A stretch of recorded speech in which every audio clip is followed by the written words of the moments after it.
नमस्कार भौणी आपण मानक स्वागत करुछु आजिर नारी महल परिसर को।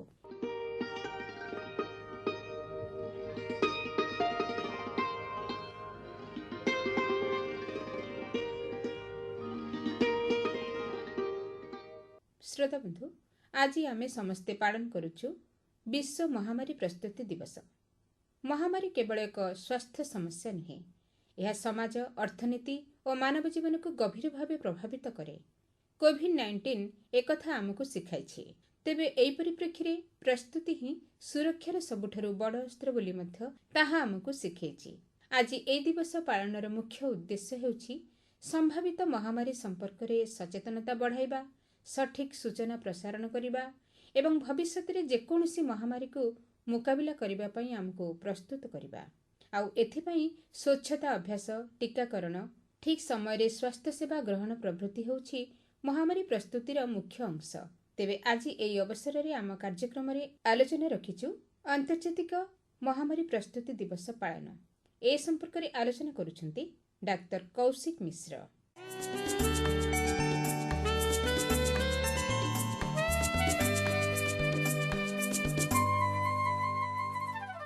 आपनको आज कार्यक्रम को स्वागत करुछु। नमस्कार। आज आमर आलोचनार विषय रही अंतर्जातिक महामारी प्रस्तुति दिवस पालन बा international day of epidemic preparedness. तेबे आपण प्रथमे कहंतु अंतर्जातिक महामारी प्रस्तुति दिवस पालनर तात्पर्य कौन एवं एहा केबेठारु पालित हेइ आसुछि? अंतर्जातिक महामारी प्रस्तुति दिवस पालन प्रतिवर्ष डिसेम्बर मास 27 तारिख दिन करा जाए। एही दिवसटी आमे 2020 मसीहा डिसेम्बर 27 तारिख ठारू पालन करी आसुछु। एई जो दिवसटी काहेकि पालन करागला ता पछरे गोटे तथ्य अछि, गोटे तत्व अछि जे आम माने समस्त भल भाव जानिछु। 2019, 20 और 21 रे कोविड-19 जो पैंडेमिक हेइथिला सारा विश्व ता द्वारा आक्रांत होइथिला। सारा विश्वर सबु देश रे अधिकांश लोक आक्रांत होइथिले। से जो पैंडेमिक विश्वव्यापी महामारी रो प्रस्तुति आम पाखरे नथिला एवं सेही महामारीटी अप्रत्याशित भावे हठात हैला एवं विश्वर सबु देश को व्यापी गला। अनेक लोक आक्रांत हेले, बेस किछि लोक मृत्यु मुखरे मध्य पड़िले।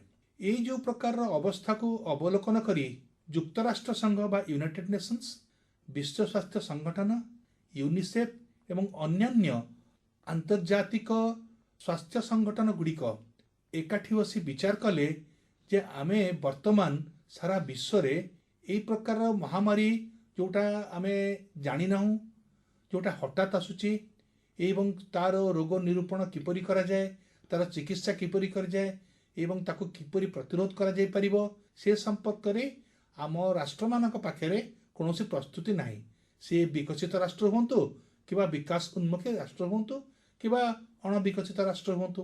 तेणु एई जो महामारी प्रस्तुति संपर्क रे जनसचेतनता सृष्टि करिबा, एई महामारी प्रस्तुति संपर्क रे आमे राष्ट्र गुडी को आगुआ प्रस्तुत रहया पई जो प्रकार सचेतनता दरकार, जनजागरण दरकार, से दिगरे आमे कार्य करिया पई आमे निर्दिष्ट गोटे दिन नेलु जाहाकु कहगला डिसेम्बर 27 तारिख। एई दिवसटीर मध्य गोटे तात्पर्य रहिछि जे आमर जने विशिष्ट वैज्ञानिक लुई पाश्चर तांकर जन्मदिन मध्य डिसेम्बर 27, 1882 मसीह एवं से विख्यात विज्ञानींकर जो अवदान रही माइक्रोबायोलॉजी बा जीवतत्व विज्ञान विषय बा वैक्सीन्स बा टीकाकरण विषय ताकू स्मरण करी से स्मृति रे आमे ए डिसेम्बर 27 तारिख दिन गोटे निष्पत्ति रे पहुंचिलु जे प्रतिवर्ष डिसेम्बर 27 को अंतर्जातिक महामारी प्रस्तुति दिवस भाव पालन करिबु। तेबे एई दिवस पई ए वर्षर वार्ता कोन रहिछि? एई दिवस पई एई वर्षर वार्ता रहुछि एक सुस्थ भविष्यत पई विश्व स्वास्थ्य निरापत्तार दृढ़ीकरण बा इंग्रजी रे कहिले strengthening global health security for a resilient tomorrow. महामारी कहिले आमे कोन बुझु? ये गोटे भल प्रश्न पचारले। महामारी प्रकृत अर्थ कौन?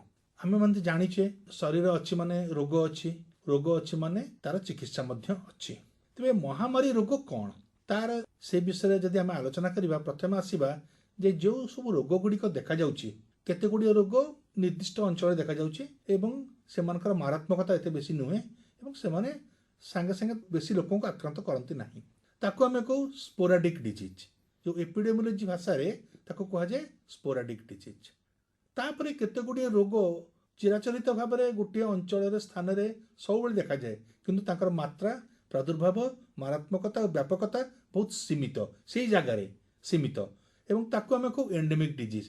ଯେମିତି ଆମର ଧରନ୍ତୁ ଭାରତବର୍ଷ ମ୍ୟାଲେରିଆ ପାଇଁ ଏଣ୍ଡେମିକ୍ ବା ଡେଙ୍ଗୁ ପାଇଁ ଏଣ୍ଡେମିକ୍ କିଛି ରାଜ୍ୟ କିମ୍ବା ଅନ୍ୟାନ୍ୟ ଯେଉଁ ସାଧାରଣ ରୋଗ ପାଇଁ ଏଣ୍ଡେମିକ୍।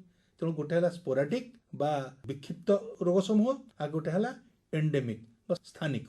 ତାପରେ ଆସିଲା ଏପିଡେମିକ୍ ବା ମହାମାରୀ। ତାର ୟାର ଅର୍ଥ କ'ଣ ନା ଯେଉଁ ରୋଗ ଏକ ନିର୍ଦ୍ଦିଷ୍ଟ ସମୟ ସୀମା ଭିତରେ ଏକ ଭୌଗୋଳିକ ଅଞ୍ଚଳରେ ବେଶ ବ୍ୟାପକ ଭାବରେ ହଠାତ୍ ଲୋକମାନଙ୍କୁ ଆକ୍ରାନ୍ତ କରେ, ସେହି ରୋଗକୁ ଆମେ ମହାମାରୀ ଆଖ୍ୟା ଦେଇଥାଉ। ଯେତେବେଳେ ମହାମାରୀଟିର ବ୍ୟାପକତା ଧରନ୍ତୁ ଗୋଟେ ଜିଲ୍ଲାରୁ ଗୋଟେ ରାଜ୍ୟରୁ ଗୋଟେ ପ୍ରାନ୍ତରୁ ଗୋଟେ ଦେଶକୁ ମଧ୍ୟ ବ୍ୟାପି ଯାଇପାରେ। ତେଣୁ ଏହି ରୋଗକୁ ଆମେ ମହାମାରୀ ଆଖ୍ୟା ଦେଇଥାଉ। ଏବଂ ପୁଣି ଥରେ ମୁଁ କହି ରଖିବି ଯେ ଯେଉଁ ରୋଗ ଗୁଡ଼ିକ ଗୋଟେ ନିର୍ଦ୍ଦିଷ୍ଟ ସମୟ ସୀମା ଭିତରେ ଏକ ନିର୍ଦ୍ଦିଷ୍ଟ ଭୌଗୋଳିକ ଅଞ୍ଚଳରେ ଏକରୁ ଅଧିକ ଲୋକଙ୍କୁ ଆଶାତୀତ ଭାବରେ ଆକ୍ରାନ୍ତ କରୁଛନ୍ତି, ଅନଏକ୍ସପେକ୍ଟେଡ୍ ଅକରେନ୍ସ, ତାକୁ ଆମେ ମହାମାରୀ କହିଥାଉ। ତେବେ ଜନସମୁଦାୟର କେଉଁ ବର୍ଗର ବ୍ୟକ୍ତିବିଶେଷ ଅଧିକ ମାତ୍ରାରେ ଏଥିରେ ଆକ୍ରାନ୍ତ ହୋଇଥାନ୍ତି? ହଁ, ଯେଉଁ ଜନ ସମୁଦାୟ ରହିଲେ ସେମାନଙ୍କ ମଧ୍ୟରୁ ବିଶେଷ ଭାବରେ ଏଇ ଯେଉଁ ମହାମାରୀ ଦ୍ୱାରା ତ ସମସ୍ତେ ଆକ୍ରାନ୍ତ ହୋଇପାରନ୍ତି, କିନ୍ତୁ ମୁଖ୍ୟତଃ ଯେଉଁମାନଙ୍କର କ୍ଷେତ୍ରରେ ରୋଗ ପ୍ରତିରୋଧକ ଶକ୍ତି କମ୍ ଥାଏ ସେମାନେ ଏଇ ସଂକ୍ରାମକ ମହାମାରୀର ରୋଗ ଦ୍ୱାରା ଆକ୍ରାନ୍ତ ହୋଇଥାନ୍ତି।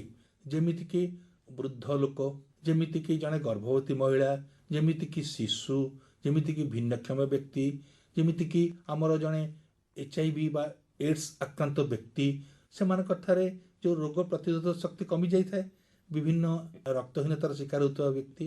ତେଣୁ ଏମିତି ଅନେକ ପ୍ରକାର ବ୍ୟକ୍ତି ଅଛନ୍ତି ଯେଉଁମାନେ ବିଶେଷ ଭାବରେ ଏହି ମହାମାରୀ ଦ୍ୱାରା ଆକ୍ରାନ୍ତ ହୋଇଥାନ୍ତି। ତେଣୁ ସେ କ୍ଷେତ୍ରରେ ଆମକୁ ବିଶେଷ ସାବଧାନତା ଅବଲମ୍ବନ କରିବାକୁ ପଡ଼ିବ। ଯଦି ଆମେ ଠିକଣା ସମୟରେ ମହାମାରୀର ପ୍ରତିରୋଧ ନ କରିପାରିବା ତାହେଲେ କ'ଣ ସବୁ ସ୍ୱାସ୍ଥ୍ୟଗତ ସମସ୍ୟା ଦେଖାଦେଇପାରେ? ଦେଖନ୍ତୁ, ଯଦି ଆମେ ଗୋଟେ ନିର୍ଦ୍ଦିଷ୍ଟ ମହାମାରୀର ଠିକ୍ ସମୟରେ ଆମେ ମୁକାବିଲା କରିପାରିଲେ ନାହିଁ, ପ୍ରଥମ ପଦକ୍ଷେପ ହେଲା ଯେ ମହାମାରୀଟା ହେବା ପରେ ପ୍ରଥମେ ଆପଣ ଦେଖିବେ ଯେ ଏକରୁ ଅଧିକ ଲୋକ ଧୀରେ ଧୀରେ ଆକ୍ରାନ୍ତ ହେଉଛନ୍ତି।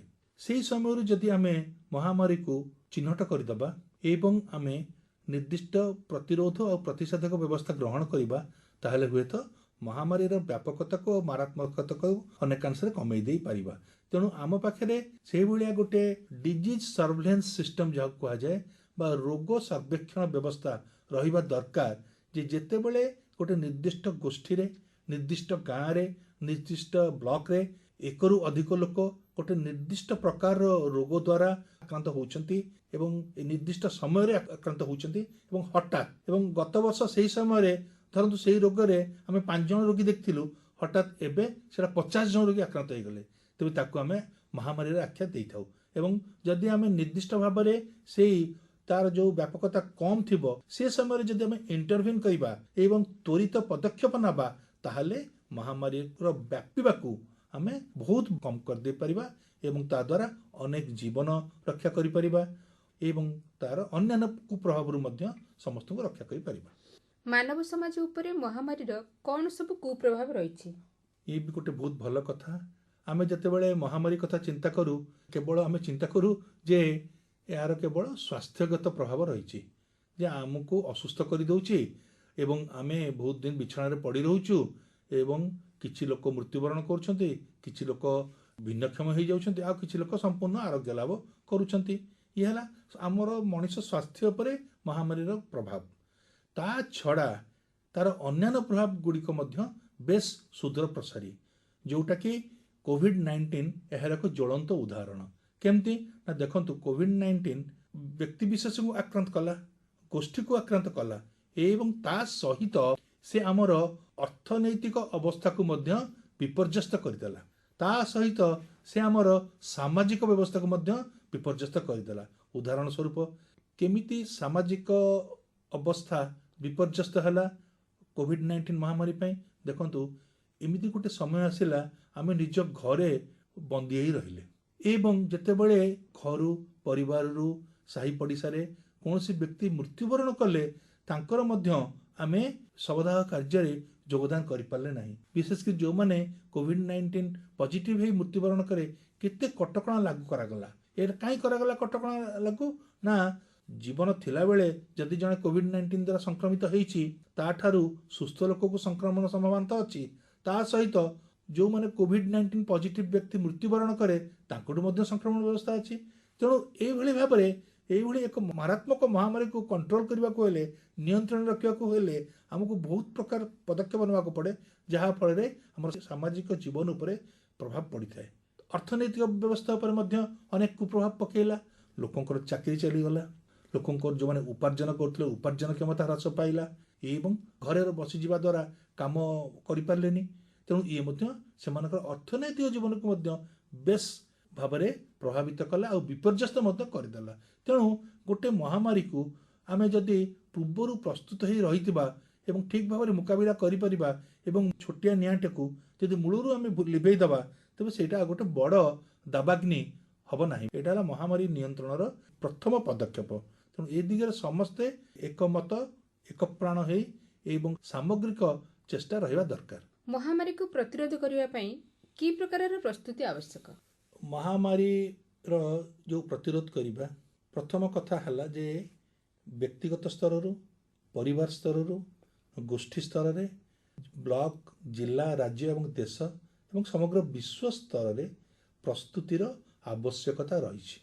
ଯଦି ଆମେ ଦେଖିବା ଏଇ ଯେଉଁ ପ୍ରିପେୟାର୍ଡନେସ୍ ଫର୍ କଣ୍ଟ୍ରୋଲ ଅଫ୍ ଏପିଡେମିକ୍ସ ବା ମହାମାରୀ ପ୍ରସ୍ତୁତି ପାଇଁ ଯେଉଁ ପ୍ରକାରର ସବୁ ପଦକ୍ଷେପ ନେବା ଦରକାର, ପ୍ରଥମ ପଦକ୍ଷେପ ହେଲା ଆମ ପାଖରେ ଗୋଟେ ଭଲ ରୋଗ ସର୍ବେକ୍ଷଣ ବ୍ୟବସ୍ଥା ବା ଡିଜିଜ୍ ସର୍ଭେଲେନ୍ସ ସିଷ୍ଟମ ରହିବା ଦରକାର। ଆମମାନେ ବହୁତ ଭାଗ୍ୟବାନ ଯେ ଆମ ଦେଶ ଭାରତବର୍ଷରେ ଏବଂ ଆମ ରାଜ୍ୟ ଓଡ଼ିଶାରେ ଗୋଟିଏ ବହୁତ ସଶକ୍ତ ଡିଜିଜ୍ ସର୍ଭେଲେନ୍ସ ସିଷ୍ଟମ କାମ କରୁଛି, ଯାହାକୁ ଆମେ କହୁ ଇଣ୍ଟିଗ୍ରେଟେଡ୍ ଡିଜିଜ୍ ସର୍ଭେଲେନ୍ସ ପ୍ରୋଜେକ୍ଟ ବା ସମନ୍ୱିତ ରୋଗ ସର୍ବେକ୍ଷଣ ବ୍ୟବସ୍ଥା।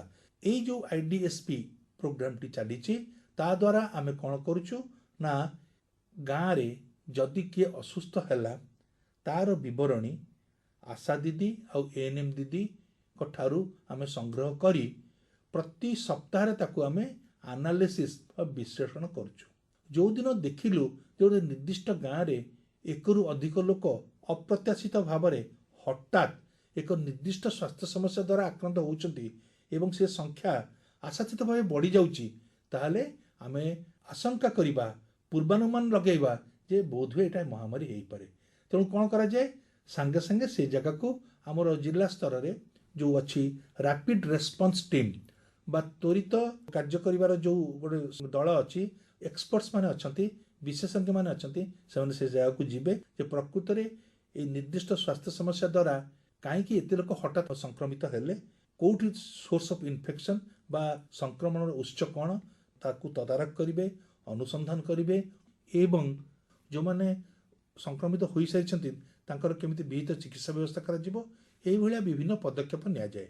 ଯଦି ଏଇଭଳିଆ ପଦକ୍ଷେପ ମୂଳରୁ ନିଆଗଲା ତାହେଲେ ଏଇ ଯେଉଁ ମହାମାରୀଟି ଗୋଟେ ନିର୍ଦ୍ଦିଷ୍ଟ ସହରର ଗୋଟେ ପଡ଼ାରେ ବା ସାହିରେ କିମ୍ବା ଗୋଟେ ଗ୍ରାମାଞ୍ଚଳର ଗୋଟେ ଛୋଟ ଅଞ୍ଚଳରେ ସୀମିତ ହୋଇ ରହିଯିବ ଏବଂ ସେ ଅନ୍ୟ ଜାଗାକୁ ଆଉ ସଂକ୍ରମିତ ହେବ ନାହିଁ। ତେଣୁ ଏଇଥିରେ ମହାମାରୀର ପ୍ରସ୍ତୁତି ବା ପ୍ରାକ୍ ପ୍ରସ୍ତୁତି ବା ପ୍ରିପେୟାର୍ଡନେସ୍ ଦିଗରେ ଏଇ ଯେଉଁ IDSP ବା ରୋଗ ସର୍ବେକ୍ଷଣ ବ୍ୟବସ୍ଥାର ଗୋଟିଏ ଗୁରୁତ୍ୱପୂର୍ଣ୍ଣ ଭୂମିକା ରହିଛି। ତେଣୁ ଯେଉଁ ଦେଶର ଯେଉଁ ରାଜ୍ୟର ଏଇ ଯେଉଁ ଡିଜିଜ୍ ସର୍ଭେଲେନ୍ସ ବା ରୋଗ ସର୍ବେକ୍ଷଣ ବ୍ୟବସ୍ଥା ଯେତେ ଉନ୍ନତ, ଯେତେ ଦୃଢ଼ ସଶକ୍ତ, ସେ ଜାଗାରେ ଆମେ ମହାମାରୀକୁ ଚିହ୍ନଟ କରି ସାଙ୍ଗେ ସାଙ୍ଗେ ତାର ପ୍ରତିରୋଧ ବ୍ୟବସ୍ଥା କରିଥାଉ। ଏଠି ଆଉ ଗୋଟେ କଥା ମୁଁ କହି ରଖିବି ଯେ ସରକାରଙ୍କ ତରଫରୁ ତ ରୋଗ ସର୍ବେକ୍ଷଣ ବ୍ୟବସ୍ଥା ରହିଲା, ତା ସହିତ ଗ୍ରାମବାସୀମାନଙ୍କ ତରଫରୁ, କମ୍ୟୁନିଟି ତରଫରୁ ମଧ୍ୟ କିଛି ଯୋଗଦାନ ରହିଛି। ଆମର କେତେଗୁଡ଼ିଏ ମହାମାରୀର ପୂର୍ବାନୁମାନ ଆମେ ଆମ ଚାରିପାଖେ ଘଟୁଥିବା ଘଟଣା ଗୁଡ଼ିକ ଥିରୁ ଆମେ ଆଭାସ ପାଇଥାଉ। ଯେମିତି ଧରନ୍ତୁ ହଠାତ୍ ଆପଣ ଦେଖିଲେ ଯେ ଆପଣ ଗାଁରେ ଜଣେ କୁକୁଡ଼ା ଫାର୍ମ କରିଛି, ସେ କୁକୁଡ଼ା ଫାର୍ମର କୁକୁଡ଼ା ଗୁଡ଼ିକ ସବୁ ସୁସ୍ଥ ଥିଲେ, ସବୁ ଠିକ୍ ଚାଲିଥିଲା, ହଠାତ୍ ସେମାନେ ମରିବା ଆରମ୍ଭ କଲେ, ଘୁମେଇଲେ, ମରିଗଲେ। ହଠାତ୍ କିନି 1000 କୁକୁଡ଼ା ଥିଲେ 900 କୁକୁଡ଼ା ମରିଗଲେ। ସାଙ୍ଗେ ସାଙ୍ଗେ ଆମର RRT ରେସ୍ପଣ୍ଡ ବା ରାପିଡ୍ ରେସ୍ପନ୍ସ ଟିମ୍ ଗଲା। ଏଇ ସୂଚନାଟି ଯଦି ଆମର ବିଭାଗ ପାଖରେ ସ୍ୱାସ୍ଥ୍ୟ ବିଭାଗ বা ଆନିମାଲ ହଜବେଣ୍ଡାରୀ ବିଭାଗ ପାଖରେ ପହଞ୍ଚି ପାରିଲା, ତାହେଲେ ଆମେ କ'ଣ କରିବୁ ନା ସାଙ୍ଗେ ସାଙ୍ଗେ ଯିବୁ, କ'ଣ ରୋଗ ହେଇଛି, ଏଇଟା ବ୍ୟକ୍ତି ବିଶେଷଙ୍କୁ ସଂକ୍ରମିତ ହେବାର ସମ୍ଭାବନା ଅଛି କି ନାହିଁ, ଏବଂ ସେଇଠି କନଫାଇନ୍ କରିଦେଲୁ। ତାହେଲେ ଏଇ ଯେଉଁ ସ୍ୱାଇନ୍ ଫ୍ଲୁ ଯେଉଁ 2009 ମସିହାରେ ହେଇଥିଲା, ସେଠି ଆମେ ଦେଖିଲୁ ଯେ ପ୍ରକୃତରେ ସମସ୍ତେ ଖବର ଦେଲେ ଯେ ପକ୍ଷୀ ମରୁଛନ୍ତି, କୁକୁଡ଼ା ମରୁଛନ୍ତି, ଇଏ ମରୁଛନ୍ତି, କିନ୍ତୁ ଏତେଟା ଇମ୍ପୋର୍ଟାନ୍ସ ତାକୁ ଦେଲେନି। ତାଫଳରେ ସେଇଟା ସ୍ପିଲ୍ ଓଭର କଲା ମଣିଷ ସମାଜକୁ, ମଣିଷମାନେ ଆକ୍ରାନ୍ତ ହେଲେ ଏବଂ ଆକ୍ରାନ୍ତ ହେବା ଦ୍ୱାରା ବହୁତ ଲୋକ ଆକ୍ରାନ୍ତ ହେଲେ, ମୃତ୍ୟୁ ମୁଖରେ ମଧ୍ୟ ପଡ଼ିଲେ।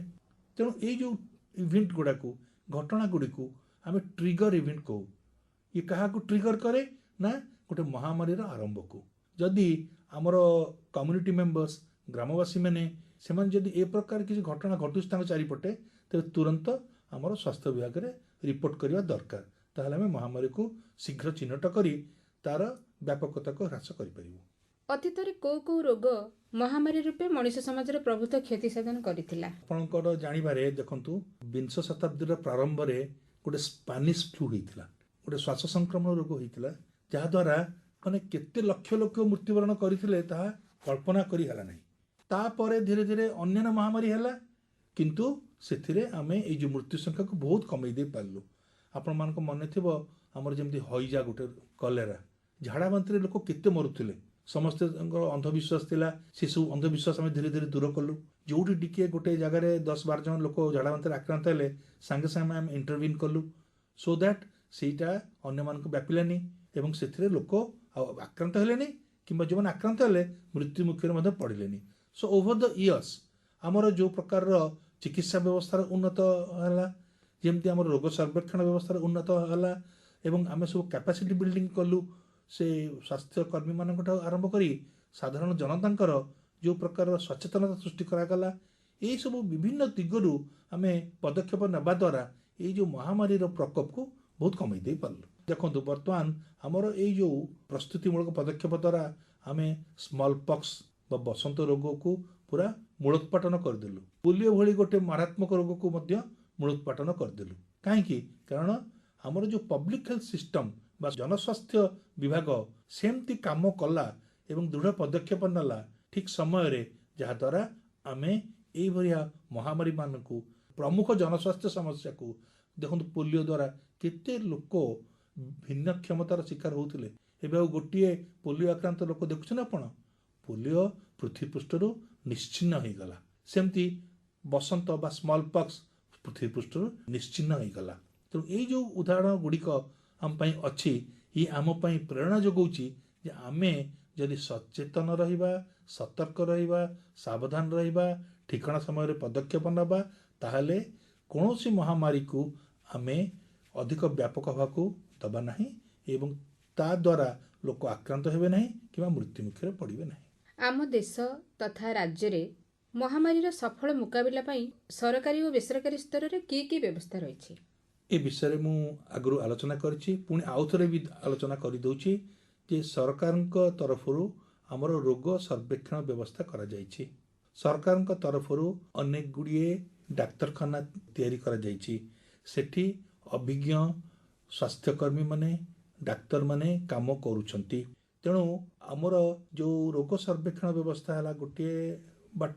ଦ୍ୱିତୀୟଟି ହେଲା ବିଭିନ୍ନ ପ୍ରକାର ପ୍ରାଇମେରୀ ହେଲ୍ଥ ସେଣ୍ଟର ବା ପ୍ରାଥମିକ ସ୍ୱାସ୍ଥ୍ୟ କେନ୍ଦ୍ର, କମ୍ୟୁନିଟି ହେଲ୍ଥ ସେଣ୍ଟର ବା ଗୋଷ୍ଠୀ ସ୍ୱାସ୍ଥ୍ୟ କେନ୍ଦ୍ର, ସବ୍ ଡିଭିଜନାଲ ସ୍ୱାସ୍ଥ୍ୟ କେନ୍ଦ୍ର, ଡିଷ୍ଟ୍ରିକ୍ଟ ହେଡ଼କ୍ୱାର୍ଟର ହସ୍ପିଟାଲ, ଜିଲ୍ଲାର ମୁଖ୍ୟ ଚିକିତ୍ସାଳୟ, ମେଡ଼ିକାଲ କଲେଜ ହସ୍ପିଟାଲ, ଏଇ ଯେଉଁ ତ୍ରିସ୍ତରୀୟ ବ୍ୟବସ୍ଥାରେ ଆମର ସବୁ ଜାଗାରେ ଏକ୍ସପର୍ଟସ୍ ମାନେ ଅଛନ୍ତି, ସବୁ ପ୍ରକାରର ସ୍ୱାସ୍ଥ୍ୟକର୍ମୀ ଅଛନ୍ତି। ଯେପରିକି ଆପଣ ନର୍ସିଂ ଷ୍ଟାଫ୍ କୁହନ୍ତୁ, ଫାର୍ମାସିଷ୍ଟ କୁହନ୍ତୁ, ଲ୍ୟାବ୍ ଟେକ୍ନିସିଆନ୍ କୁହନ୍ତୁ, ଆଟେଣ୍ଡାଣ୍ଟ କୁହନ୍ତୁ, ରେଡ଼ିଓଗ୍ରାଫର କୁହନ୍ତୁ, ସରକାର ସବୁ କ୍ଷେତ୍ରରେ ସୁବ୍ୟବସ୍ଥା କରିଛନ୍ତି। ତେଣୁ ଯଦି ବି କୌଣସି ଠାରେ ଏ ପ୍ରକାରର କିଛି ଆମେ ମହାମାରୀର ଲକ୍ଷଣ ଦେଖିଲୁ, ଆମେ ସାଙ୍ଗେ ସାଙ୍ଗେ ଯାଇ ସେଠି ତ୍ୱରିତ ପଦକ୍ଷେପ ନେଇ ଆମେ ତାକୁ ସେଇଠି ହିଁ ମୁକାବିଲା କରି ତାକୁ ଅଟକେଇ ଦେଇ ପାରିଲୁ। ତେଣୁ ସରକାରଙ୍କ ତରଫରୁ ମୁଖ୍ୟତଃ ଗୋଟିଏ ପଟେ ଗଲା ତ୍ରିସ୍ତରୀୟ ସ୍ୱାସ୍ଥ୍ୟସେବା ବ୍ୟବସ୍ଥା, ମାଗଣାରେ ସବୁ ସ୍ୱାସ୍ଥ୍ୟସେବା ଉପଲବ୍ଧ, ଆଉ ଗୋଟେ ହେଲା ରୋଗ ସର୍ବେକ୍ଷଣ ବ୍ୟବସ୍ଥା। ଏହି ରୋଗ ସର୍ବେକ୍ଷଣ ବ୍ୟବସ୍ଥାଟି ସବୁଠୁ ଗୁରୁତ୍ୱପୂର୍ଣ୍ଣ ବ୍ୟବସ୍ଥା। କାରଣ ସେମାନେ ସଜାଗ ଅଛନ୍ତି ଆଉ ସବୁବେଳେ ୱାଚଫୁଲ୍ ଅଛନ୍ତି ଯେ ଆମର କମ୍ୟୁନିଟିରେ ଗୋଷ୍ଠୀରେ ବିଭିନ୍ନ ପ୍ରକାର ସ୍ୱାସ୍ଥ୍ୟ ସମସ୍ୟା କିଭଳି ବ୍ୟବହାର କରୁଛି, କୋଉ କୋଉ ସ୍ୱାସ୍ଥ୍ୟ ସମସ୍ୟା ସବୁବେଳେ ଦେଖାଦେଉଛି। ସରକାରୀ ବ୍ୟବସ୍ଥା ଛଡ଼ା ଅନେକ ଗୁଡ଼ିଏ ନନ୍ ଗଭର୍ଣ୍ଣମେଣ୍ଟ ଅର୍ଗାନାଇଜେସନ୍ସ ମଧ୍ୟ ଆମର ଏ ପ୍ରକାର ମହାମାରୀ ମୁକାବିଲାରେ ଯଥେଷ୍ଟ ସକ୍ରିୟ ଯୋଗଦାନ କରିଥାନ୍ତି। ସେମାନେ ମୁଖ୍ୟତଃ ଜନସଚେତନତା ସୃଷ୍ଟି କରିବା ଦିଗରେ ସହଯୋଗ କରିଥାନ୍ତି। ସେମାନେ ମୁଖ୍ୟତଃ ରୋଗୀମାନଙ୍କର ଟ୍ରାନ୍ସପୋର୍ଟେସନ୍ ପରିବହନ ବ୍ୟବସ୍ଥାରେ ମଧ୍ୟ ସାହାଯ୍ୟ ସହଯୋଗ କରିଥାନ୍ତି ଏବଂ ରୋଗୀମାନଙ୍କର ଅନ୍ୟାନ୍ୟ ଯାହା ଆବଶ୍ୟକତା ଥାଏ ତାକୁ ପୂରଣ କରିବା ଦିଗରେ ମଧ୍ୟ ସାହାଯ୍ୟ ସହଯୋଗ କରିଥାନ୍ତି। ତାଦ୍ୱାରା କ'ଣ ହୁଏ ନା ଗୋଟେ NGO ଆମର କମ୍ୟୁନିଟି ଲେଭେଲରେ ଯେଉଁ କାମ କରୁଛି ସେ ବି ସଚେତନ ରହିଥିବ ଯେ କ'ଣ କ'ଣ ସ୍ୱାସ୍ଥ୍ୟ ସମସ୍ୟା ଗାଁରେ ଦେଖାଯାଉଛି, କେଉଁ ସ୍ୱାସ୍ଥ୍ୟ ସମସ୍ୟା ବେଶୀ ଦେଖାଯାଉଛି, ତାଦ୍ୱାରା କେତେ ଲୋକ ଆକ୍ରାନ୍ତ ହେଉଛନ୍ତି, କିଛି ମୃତ୍ୟୁ ମୁଖରେ ପଡ଼ୁଛନ୍ତି କି କାହିଁ ପଡ଼ୁଛନ୍ତି। ତେଣୁ ଗୋଟେ ମହାମାରୀର ଅୟମ ଆରମ୍ଭରୁ ସେଇ NGOଟି ଆମର ଅନ୍ୟାନ୍ୟ ଲୋକଙ୍କର ସାହାଯ୍ୟ ସହଯୋଗରେ ଚିହ୍ନଟ କରିବ ରୋଗଟିକୁ ଏବଂ ତାର ବିହିତ ପ୍ରତିକାର ବ୍ୟବସ୍ଥା କରିବ ଏବଂ ସେ ଗୋଟେ ଗୋଷ୍ଠୀ ଆଉ ସରକାରଙ୍କ ସ୍ୱାସ୍ଥ୍ୟ ବ୍ୟବସ୍ଥା ମଧ୍ୟରେ ଗୋଟେ ସମନ୍ୱୟ ରକ୍ଷାକାରୀ ବ୍ୟବସ୍ଥା ଭାବେ କାମ କରିବ। ତା ଫଳରେ ଆମର ସରକାରଙ୍କ ଦ୍ୱାରା ପ୍ରଦତ୍ତ ହେଉଥିବା ସବୁ ସ୍ୱାସ୍ଥ୍ୟ ସେବା ଲୋକଙ୍କ ପାଖରେ ପହଞ୍ଚି ପାରିବ ଏବଂ ଆମେ ମହାମାରୀର ସଫଳ ମୁକାବିଲା କରିପାରିବା। ତେଣୁ ଏଇ ଯେଉଁ ନନ୍ ଗଭର୍ଣ୍ଣମେଣ୍ଟ ଅର୍ଗାନାଇଜେସନ୍ସ ମାନଙ୍କର ମଧ୍ୟ ଅନେକ ଗୁଡ଼ିଏ ରୋଲ୍ ରହୁଛି ଏଇ ଯେଉଁ ମହାମାରୀର ମୁକାବିଲା କରିବା ପାଇଁ। ଶେଷରେ ଆପଣଙ୍କ ଠାରୁ ଜାଣିବାକୁ ଚାହୁଁଛୁ, ଆମ ରାଜ୍ୟ ତଥା ସମଗ୍ର ଦେଶ ଅପ୍ରତ୍ୟାଶିତ ମହାମାରୀର ସଫଳ ମୁକାବିଲା କରିବାକୁ କି ପ୍ରକାର ପ୍ରସ୍ତୁତି କରିଛନ୍ତି? ଆମେ ଯାହା ମହାମାରୀର ସଂଜ୍ଞାରୁ ଜାଣିଲେ ଯେ ଏଇଟା ହେଉଛି ଅପ୍ରତ୍ୟାଶିତ, ହଠାତ୍ ଦେଖାଦେବ। ଦ୍ୱିତୀୟରେ ଏକ ନିର୍ଦ୍ଦିଷ୍ଟ ସମୟରେ ଦେଖାଦେବ। ତୃତୀୟରେ ଏକ ନିର୍ଦ୍ଦିଷ୍ଟ ଭୌଗୋଳିକ ଅଞ୍ଚଳରେ ଦେଖାଦେବ। ଚତୁର୍ଥରେ ଏକରୁ ଅଧିକ ଲୋକ ଆକ୍ରାନ୍ତ ହେବେ ଗୋଟେ ନିର୍ଦ୍ଦିଷ୍ଟ ସ୍ୱାସ୍ଥ୍ୟ ସମସ୍ୟା ଦ୍ୱାରା। ତେଣୁ ଏଇ ଯେଉଁ ମହାମାରୀର ଯେଉଁ ପ୍ରସ୍ତୁତି ପାଇଁ ଆମେମାନେ କ'ଣ କ'ଣ ସବୁ ପଦକ୍ଷେପ ନେବା ଦରକାର ଯାହାଫଳରେ ଆମେ ସଫଳ ମୁକାବିଲା କରିପାରିବା। ପ୍ରଥମ ପଦକ୍ଷେପ ହେଲା ଯେ ଆମର ଯେଉଁ ହେଲ୍ଥ ସିଷ୍ଟମ୍ ଅଛି ବା ସ୍ୱାସ୍ଥ୍ୟ ବ୍ୟବସ୍ଥା ରହିଛି ତାକୁ ଆହୁରି ଷ୍ଟ୍ରଙ୍ଗ ବା ଦୃଢ଼ କରିବା। ଆମେ ତ କହିଲୁ ସରକାରୀ ସ୍ତରରେ ରହିଛି ସ୍ୱାସ୍ଥ୍ୟ ବ୍ୟବସ୍ଥା, ବେସରକାରୀ ସ୍ତରରେ ମଧ୍ୟ ସ୍ୱାସ୍ଥ୍ୟ ବ୍ୟବସ୍ଥା ରହିଛି। କୋଭିଡ୍-19ରେ ଆପଣ ଦେଖିଲେ ସରକାରୀ ସ୍ୱାସ୍ଥ୍ୟ ବ୍ୟବସ୍ଥା ସହିତ ବେସରକାରୀ ନର୍ସିଂ ହୋମ୍ ହେଲା, ବେସରକାରୀ ହସ୍ପିଟାଲ ହେଲା, ସେମାନେ କେତେ ସକ୍ରିୟ ଯୋଗଦାନ କରିଥିଲେ ଏଇ ମହାମାରୀର ମୁକାବିଲା କରିବା ପାଇଁ। ତେଣୁ ସେଗୁଡ଼ିକୁ ଆହୁରି ଦୃଢ଼ କରିବା, ତା ସହିତ ରୋଗ ସର୍ବେକ୍ଷଣ ବ୍ୟବସ୍ଥାକୁ ଆହୁରି ସଶକ୍ତ କରିବାକୁ ପଡ଼ିବ, ଆହୁରି ବ୍ୟାପକ କରିବାକୁ ପଡ଼ିବ। ତାଦ୍ୱାରା ମହାମାରୀଟା ଆରମ୍ଭ ହେଉ ଚିହ୍ନଟ କରିବା, ପ୍ରତିଷେଧକ ବ୍ୟବସ୍ଥା ନେବା ଏବଂ ମହାମାରୀକୁ ସେଇଠି ହିଁ ଆମେ ନିୟନ୍ତ୍ରିତ କରିପାରିବା। ତୃତୀୟରେ ହେଲା ଏଇ ଯେଉଁ ମହାମାରୀ ପ୍ରସ୍ତୁତି ଦିଗରେ ଭିନ୍ନ ଭିନ୍ନ ପ୍ରକାର ନୂଆ ନୂଆ ରୋଗ ଆସୁଛନ୍ତି, ରୋଗ ଜୀବାଣୁମାନଙ୍କର ମ୍ୟୁଟେସନ୍ ହେଉଛି, ତାଙ୍କର ଭିରୁଲେନ୍ସ ବା ମାରାତ୍ମକତା ବଢ଼ିଯାଉଛି ଏବଂ ସେ ଦିଗରେ ଯେଉଁ ପ୍ରକାର ଗବେଷଣା ଓ ଅନୁଧ୍ୟାନ ହେବା ଦରକାର ସେ ଦିଗରେ ମଧ୍ୟ ସରକାର ନିର୍ଦ୍ଦିଷ୍ଟ ପଦକ୍ଷେପ ନେବା ଉଚିତ। ସେ ଦିଗରେ ମଧ୍ୟ ପଦକ୍ଷେପ ନିଆଯାଉଛି ଆମର ଜାତୀୟ ସ୍ତରରେ ଏବଂ ରାଜ୍ୟ ସ୍ତରରେ। Indian council of medical research କେବଳ ଏହିସବୁ ବିଷୟରେ ସେ ଗବେଷଣା କରୁଛି ଏବଂ ପ୍ରତିଷେଧକ ଟୀକା ମଧ୍ୟ ଉଦ୍ଭାବନ ଦିଗରେ ଏମାନେ କାମ କରୁଛନ୍ତି। ତେଣୁ ଇଏ ହେଲା ଆଉ ଗୋଟେ ପଦକ୍ଷେପ। ତା ସହିତ ପବ୍ଲିକ୍ ଆୱେରନେସ୍ ବା ଜନସାଧାରଣଙ୍କ ଭିତରେ ସଚେତନତା ସୃଷ୍ଟି କରିବା ଗୋଟେ ମୂଳ ପଦକ୍ଷେପ, ଯାହାଫଳରେ ଜନସାଧାରଣଙ୍କର ହାତରେ ତାଙ୍କ ସ୍ୱାସ୍ଥ୍ୟର ଚାବିକାଠି। People's health in people's hand ଯେଉଁ ଆମେ କହୁ। ତେଣୁ ଜନସଚେତନତା ସୃଷ୍ଟି ଗୋଟେ ୱାନ୍ ଟାଇମ୍ କଥା ନୁହେଁ, ଏଇଟା ଗୋଟେ ନିରନ୍ତର ପ୍ରକ୍ରିୟା। ବାରମ୍ବାର ଆମେ ସ୍କୁଲରେ, କଲେଜରେ, ବିଭିନ୍ନ ପ୍ରକାର କ୍ଲବରେ ଏବଂ ଗ୍ରାମ୍ୟ ସଭା ରହିଛି, ମହିଳାମାନଙ୍କ ସମିତି ରହିଛି, ମାତୃ ସମିତି ରହିଛି, ଅଙ୍ଗନୱାଡ଼ି ଲେଭେଲରେ, ଏସବୁ ଲେଭେଲରେ ଆମେ ବି ସଚେତନତା ସୃଷ୍ଟି କରିବା ଦରକାର। ଯେମିତି ଗୋଟେ ବିପର୍ଯ୍ୟୟ ପ୍ରସ୍ତୁତି ପାଇଁ ସମସ୍ତେ ପ୍ରସ୍ତୁତ ରହିଥାନ୍ତି, ସରକାରଙ୍କ ସାହାଯ୍ୟ ପହଞ୍ଚିଲା ବେଳକୁ ଲୋକେ ନିଜେ ନିଜକୁ ପ୍ରସ୍ତୁତ କରିଥିବେ। ବାତ୍ୟା ଆସିଲେ ଲୋକ ଯେମିତି ଯାଉଛନ୍ତି ବାହାରି ଏବଂ ପ୍ରସ୍ତୁତ ହେଇ ରହୁଛନ୍ତି। ଏର୍ଲି ୱାର୍ଣ୍ଣିଂ ସିଷ୍ଟମ୍ ଯେଉଁ ହେଇଛି ଏବେ ଆମେ ଜାଣିପାରୁଛୁ ଏଇ ବାତ୍ୟାଟି ଆସୁଛି, ସମସ୍ତେ ତ ଆପଣମାନେ ଦେଖୁଛନ୍ତି। ତେଣୁ ତା ପାଇଁ କ'ଣ ପ୍ରସ୍ତୁତି ଘର ଲେଭେଲରେ କରାଯିବ। ତେଣୁ ଜନସାଧାରଣଙ୍କର ସଚେତନତା ଗୋଟେ ମୁଖ୍ୟ ମାଧ୍ୟମ ଯାହାଦ୍ୱାରା ଆମେ ସଫଳ ଭାବରେ ଏଇ ଯେଉଁ ମହାମାରୀକୁ ପ୍ରତିରୋଧ କରିପାରିବା। ଆଉ ଗୋଟେ ହେଲା କ'ଣ, ଗୋଟିଏ ନିର୍ଦ୍ଦିଷ୍ଟ ସ୍ୱାସ୍ଥ୍ୟ ସମସ୍ୟା ଆଉ ସୀମିତ ହୋଇ ରହିନାହିଁ ଗୋଟେ ନିର୍ଦ୍ଦିଷ୍ଟ ଭୌଗୋଳିକ ଅଞ୍ଚଳରେ। ଯେତେବେଳେ ଯୋଗାଯୋଗର ଉନ୍ନତି ହେଲା, ବିଶ୍ୱର କୋଣ ଅନୁକୋଣରୁ ଲୋକ ଗୋଟେ ଜାଗାରୁ ଆଉ ଗୋଟେ ଜାଗାକୁ ଗଲେ, ଗୋଟେ ଗ୍ଲୋବାଲ ଭିଲେଜ ହେଇଗଲା। ତେଣୁ ଏଥିରେ ଲୋକ ଗଲେ, ବାଣିଜ୍ୟିକ ବ୍ୟବସାୟିକ ଅଭିବୃଦ୍ଧି ଘଟିଲା, ତା ସହିତ ଲୋକଙ୍କର ଯେଉଁ ଯିବା ଆସିବାର ଚାଲି ରହିଲା ତା ଦ୍ୱାରା এই ରୋଗ ସଂକ୍ରମଣର ସମ୍ଭାବନା ମଧ୍ୟ ବଢ଼ିଗଲା, କାରଣ ସେଇ ରୋଗ ସୃଷ୍ଟିକାରୀ ଜୀବାଣୁ ଆଉ ଗୋଟେ ଦେଶରୁ ଚାଲି ଆସିଲା ଏଠିକି। ତେଣୁ ଏଇ ପ୍ରକାର ପରିସ୍ଥିତିରେ ଆମକୁ ଗୋଟେ ସମଗ୍ର ବିଶ୍ୱ ସ୍ତରରେ ଗୋଟେ ସାମଗ୍ରିକ ଉଦ୍ୟମ ଦରକାର, ଯାହା ଫଳରେ ଆମେ ମହାମାରୀର ସଫଳ ମୁକାବିଲା କରିପାରିବା। ଏଇଟା ସମସ୍ତଙ୍କର କନସର୍ନ ହେବା ଦରକାର, କାରଣ diseases and epidemics does not know any boundary. ତାଙ୍କର କିଛି ସୀମା ନାହିଁ, ସେମାନେ ବ୍ୟାପି ଚାଲିଯିବେ। ଏବେ ଆମେ ଯାହା ଅବଲୋକନ କରୁଛୁ ଯେ ଅନେକ ଦେଶ ସେମାନଙ୍କର ପ୍ରାକ୍ ପ୍ରସ୍ତୁତିକୁ ବେଶ ଦୃଢ଼ କରିସାରିଲେଣି। ଆମର ତ୍ରିସ୍ତରୀୟ ସ୍ୱାସ୍ଥ୍ୟ ବ୍ୟବସ୍ଥା ଭାରତବର୍ଷରେ ଓଡ଼ିଶାରେ ଯାହା ଅଛି ସେ ମଧ୍ୟ ବଢ଼ିଆ କାମ କରୁଛି। ରୋଗ ସର୍ବେକ୍ଷଣ ବ୍ୟବସ୍ଥା ଆହୁରି ବଢ଼ିଆ କାମ କରୁଛି। ସଂକ୍ରାମକ ରୋଗ ସହିତ ଅଣସଂକ୍ରାମକ ରୋଗର ମଧ୍ୟ ଆମେ ପ୍ରତିରୋଧ କରୁଛୁ। ତାଫଳରେ ଆମର ଯେଉଁ IDSP ପ୍ରୋଗ୍ରାମର ନୂଆ ନାଁ ହେଲା ଯେ integrated health information platform IHIP। ତେଣୁ ଏଇଭଳିଆ ସମନ୍ୱିତ ବା ଇଣ୍ଟିଗ୍ରେଟେଡ୍ ଆପ୍ରୋଚ୍ ଆଭିମୁଖ୍ୟ ଗ୍ରହଣ କଲେ ଆମେ ଏଇ ଯେଉଁ ମହାମାରୀକୁ ସଫଳ ଭାବେ ପ୍ରତିରୋଧ କରିପାରିବା। ଯାହଉ ଆପଣ ଆପଣଙ୍କର ବହୁମୂଲ୍ୟ ସମୟ ଦେଇ ଆମର କାର୍ଯ୍ୟକ୍ରମରେ ଅଂଶଗ୍ରହଣ କଲେ। ଆମର ଆଜିର ଯାହା ଆଲୋଚନାର ବିଷୟ ଥିଲା ଇଣ୍ଟରନ୍ୟାସନାଲ ଡେ ଅଫ୍ ଏପିଡେମିକ୍ ପ୍ରିପାର୍ଡନେସ୍ ବା ଆନ୍ତର୍ଜାତିକ ମହାମାରୀ ପ୍ରସ୍ତୁତି ଦିବସ ପାଳନ, ଏହି ସମ୍ପର୍କରେ ଆମକୁ ଅନେକ ତଥ୍ୟ ମଧ୍ୟ ଦେଲେ। ସେଥିପାଇଁ ଆପଣଙ୍କୁ ଆମ ଅନୁଷ୍ଠାନ ତରଫରୁ ଅନେକ ଅନେକ ଧନ୍ୟବାଦ। ନମସ୍କାର। ନମସ୍କାର। ତେବେ ଶ୍ରୋତାବନ୍ଧୁ, ଆଜିର ଏହି ଆନ୍ତର୍ଜାତିକ ମହାମାରୀ ପ୍ରସ୍ତୁତି ଦିବସ ଅବସରରେ ଆସନ୍ତୁ ଆମେ ସମସ୍ତେ ପ୍ରତିଜ୍ଞା କରିବା ଯେ ନିଜେ ସଚେତନ ହେବା ସହିତ ଅନ୍ୟମାନଙ୍କୁ ସଚେତନ କରିବା, ଯାହା ଆମକୁ ଯେକୌଣସି ମହାମାରୀ ପ୍ରତି ସଜାଗ ଓ ସତର୍କ କରିବ, ଆମ ସହିତ ଅନ୍ୟମାନଙ୍କୁ ମଧ୍ୟ ସୁରକ୍ଷିତ ରଖିବ।